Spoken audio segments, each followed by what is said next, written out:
রাহুল, মমতা কিংবা কেজরিওয়াল নয়, 2024 সালেও মোদি হবেন প্রধানমন্ত্রী।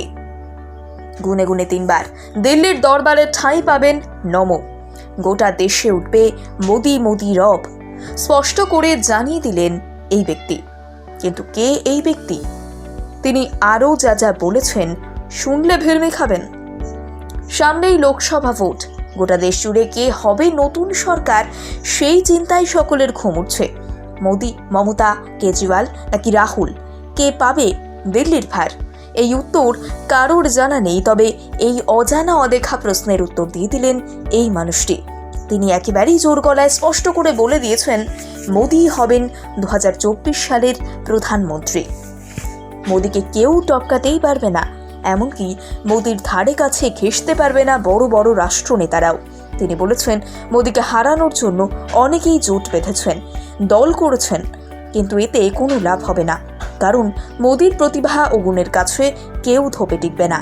আর যিনি এই কথাগুলো বলেছেন তিনি একজন প্রখ্যাত গুণবিজ্ঞানী, যার নাম প্রফেট অফ ডুম, যাকে সংক্ষেপে সকলেই ডুম নামে চেনে।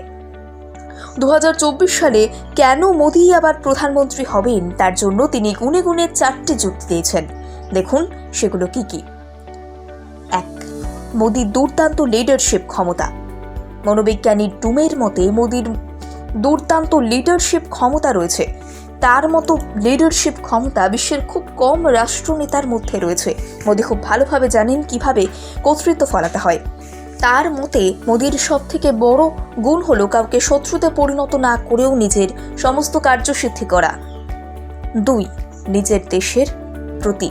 মনোবিজ্ঞানের সবচেয়ে উল্লেখযোগ্য যুক্তি হলো মোদি নিজের দেশের প্রতি অনেক বেশি দায়িত্বশীল। তিনি জানেন কিভাবে দেশের সেবা করতে হয়। মোদি সবসময় দেশের সেবায় নিজেকে নিয়োজিত রেখেছেন, যা মোদিকে ভারতের অন্যান্য প্রধানমন্ত্রীদের থেকে অনেক বেশি বৈচিত্র্যময় এবং আলাদা করে তুলেছে। 3. দেশের সামরিক শক্তিতে মোদির অবদান। নরেন্দ্র মোদি ভারতের সামরিক শক্তিতে অনেক বেশি সক্রিয় করে তুলেছে। দেশের রক্ষাকর্তা সেনাবাহিনীদের উন্নতিতে মোদির ভূমিকা অপরিসীম। আর এই গুণাবলী এবং বৈশিষ্ট্যগুলো মোদিকে আরও বেশি বিশ্বাসযোগ্য করে তুলেছে। 4. ভারতের প্রযুক্তির দিক থেকে সম্মানিত করা।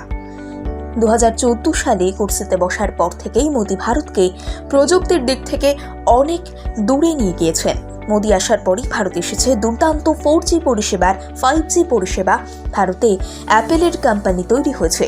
বাইরের দেশের বড় বড় শিল্পপতিরা ভারতে বিনিয়োগ করতে আরম্ভ করেছেন।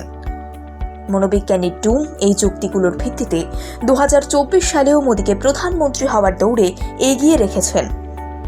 মূলত এই যুক্তিগুলোর উপর ভিত্তি করেই তিনি মোদির প্রধানমন্ত্রী হওয়ার বিষয়টি ভবিষ্যৎবাণী করে ফেলেছেন।